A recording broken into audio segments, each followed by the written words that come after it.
The Blue Moon by Laurence Housman, from the short story collection A Doorway in Fairyland. Nillywill and Hands-pansy were the most unimportant and happy pair of lovers the world has ever gained or lost.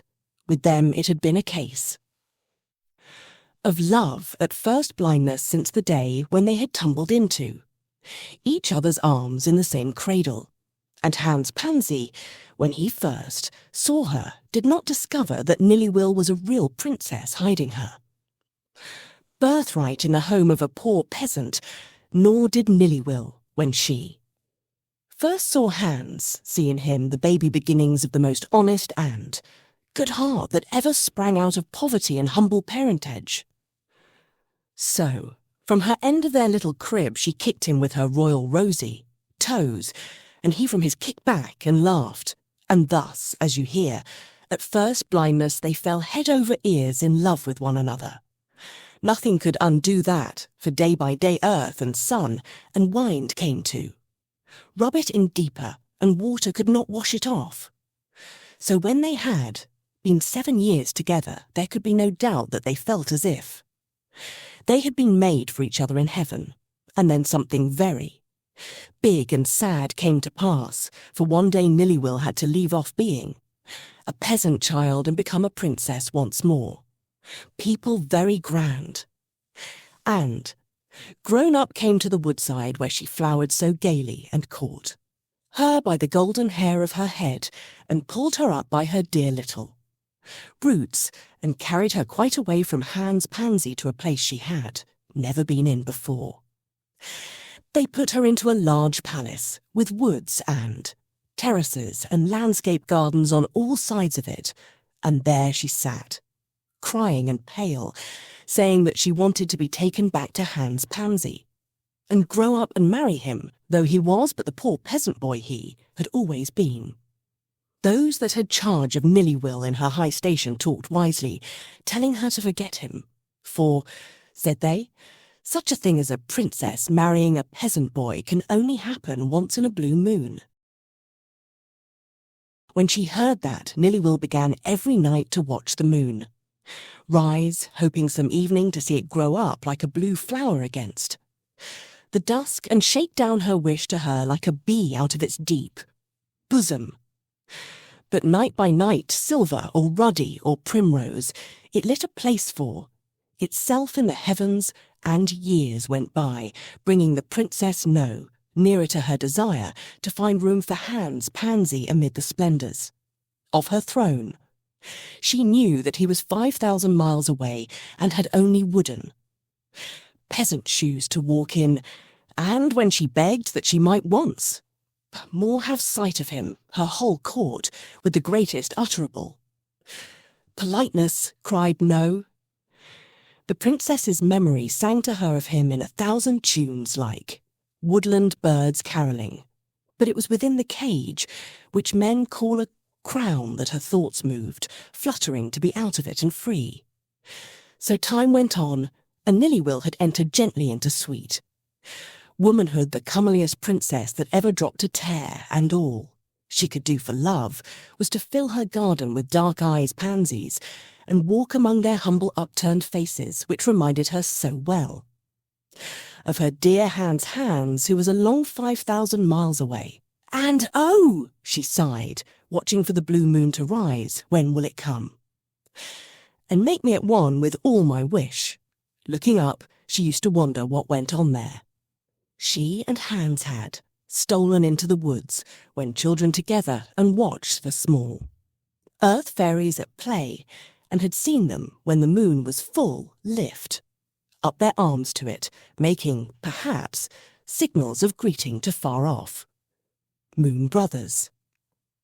So she thought to herself, what kind are the fairies up there, and who is the greatest moon fairy of all, who makes the blue moon rise and bring goodwill to the sad wishes of the human race? Is it, thought Nillywill, the moon fairy who then opens its heart and brings down healing therefrom to the lovers of earth?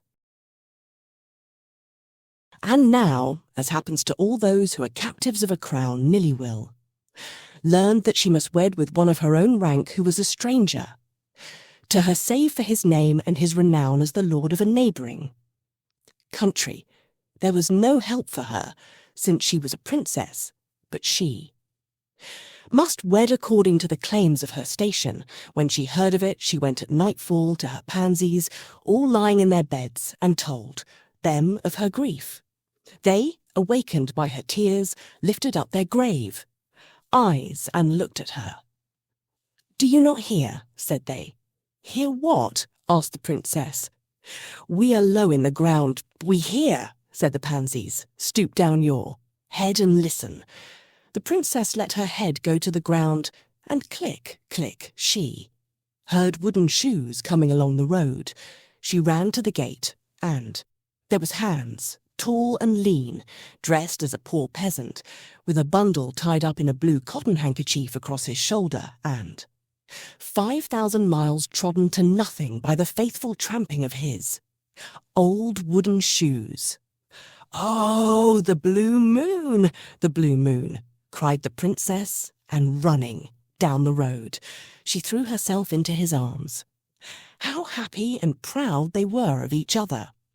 He, because she remembered him and knew him so well by the sight of his face and the sound of his feet after all these years, and she, because he had come all that way in a pair of wooden shoes, just as he was, and had not been afraid that she would be ashamed to know him again. "I am so hungry," said Hans, when he and Nillywill had done kissing each other. And when Nillywill heard that, she brought him into the palace through the pansies by her own private way, then with her own. Hans she set food before him and made him eat. Hans, looking at her, said, "You are quite as beautiful as I thought you would be." "And you so are you," she answered, laughing and clapping her hands. "And oh, the blue moon!" she cried. "Surely the blue moon must rise tonight." Low down in the west the new moon, leaning on its side, rocked and turned softly in its sleep, and there, facing the earth through the cleared night, the blue moon hung like a burning grape against the sky, like the heart of a sapphire laid open, the air flushed and purpled to a deeper shade. The wind drew in its breath close and hushed till not. A leaf quaked in the boughs, and the sea that lay out west gathered its waves together softly to its heart, and let the heave of its tide fall wholly to slumber. Round-eyed, the stars looked at themselves in the charmed water, while in a luminous azure flooded the light of the blue moon flowed abroad, under the light of many tapers within drawn curtains of tapestry, and, feasting her eyes upon the happiness of Hans, the princess felt the change that had entranced the outer world. "I feel," she said, "I do. Not know how, as if the palace were standing siege. Come out where we can breathe the fresh air." The light of the tapers grew ghostly and dim as, parting the thick hangings of the window, they stepped into the night. "The blue moon," cried Nillywill to her heart. "Oh, Hans, it is the blue moon!" All the world seemed carved out of blue stone, trees with stems dark veined as marble rose up to give rest to boughs which drooped the altered hues of their foliage, like the feathers of peacocks at roost. Jewel within jewel, they burned through every shade from beryl to onyx. The white blossoms of a cherry tree had become changed into turquoise, and the tossing spray of a fountain as it drifted and swung was like a column of blue fire, where a long inlet of sea reached in and touched the feet of the hanging gardens. The stars showed like glow worms, emerald in a floor of amethyst. There was no motion abroad, nor sound, even the voice of the nightingale was stilled, because the passion of his desire had become visible before his eyes. "Once in a blue moon," said Nillywill, waiting for her dream to become altogether true. "Let us go now," she said, "where I can put away my crown. Tonight has brought you to me, and the blue moon has come for us. Let us go. Where shall we go? asked Hans. As far as we can, cried Nillywill. Suppose to the blue moon. Tonight it seems as if one might tread on water or air. Yonder across. The sea, with the stars for stepping stones, we might get to the blue moon as it sets into the waves. But as they went through the deep alleys of the garden that led down to the shore, they came to a sight more wonderful than anything they had yet seen. Before them, facing toward the sea, stood 2 great reindeer there, high horns reaching to the overhead boughs, and behind them lay a sledge, long and with deep sides like the sides of a ship. All blue. They seemed in that strange light. There, too, but nearer to hand, was the moon Fae himself waiting, a great figure of lofty stature, clad in furs of blue foxskin, and with heron's wings fastened above the flaps of his hood, and these lifted themselves and clapped as Hans and the princess drew near. "Are you coming to the blue moon?" called the Fae, and his voice whistled and shrilled to them like the voice of a wind. Hands-pansy gave back answer stoutly, "Yes, yes, we are coming." And, indeed, what better could he say? "But," cried Nillywill, holding back for a moment, "what will the blue moon do for us?" "Once you are there," answered the moon Fae, "you can have your wish and your heart's desire, but only once in a blue moon can you have it. Are you coming? We are coming," cried Nillywill. "Oh, let us make haste." "Tread softly," whispered the moon Fae, "and stoop well under these boughs, for if anything awakes to behold the blue moon, the memory of, it can never die.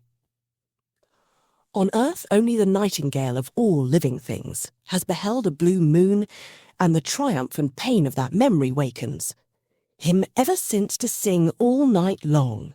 Tread softly, lest others waken, and learn to cry after us, for we in the blue moon have our sleep.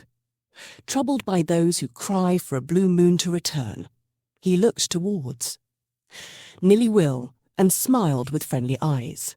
"Come," he said again, and all at once they had leapt upon the sledge, and the reindeer were running fast down towards the sea.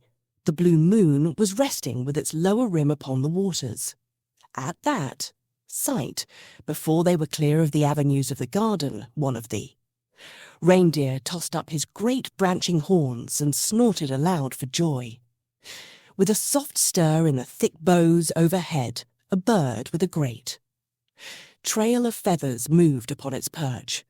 The sledge, gliding from land, passed out over the smoothed waters, running swiftly as upon ice, and the reflection of the stars shone up like glowworms as Nillywill and Hands-pansy in the moon phase. Company sped away along its bright surface. The still air whistled through the reindeer's horns, so fast they went, that the trees and the hanging gardens and the palace walls melted away. From view like wreaths of smoke, sky and sea became one magic sapphire, drawing them in towards the centre of its life, to the heart of the blue moon itself. When the blue moon had set below the sea, then far behind them upon the land they had left, the leaves rustled and drew sharply together, shuddering to get rid of the stony stillness and the magic hues in which they had been dyed, and again the nightingale broke out into passionate triumph and complaint. Then also, from the bough which the reindeer had brushed with its horns, a peacock threw back its head and cried in harsh lamentation, having no sweet voice wherewith to acclaim its prize. And so ever since, it cries as it goes up into the boughs to roost, because it shares with the nightingale its grief for the memory of departed beauty, which never returns to earth save once in a blue moon. But Nillywill and Hands-pansy, living together in the blue moon, look back upon the world, if now and then they choose to remember, without any longing for it or sorrow.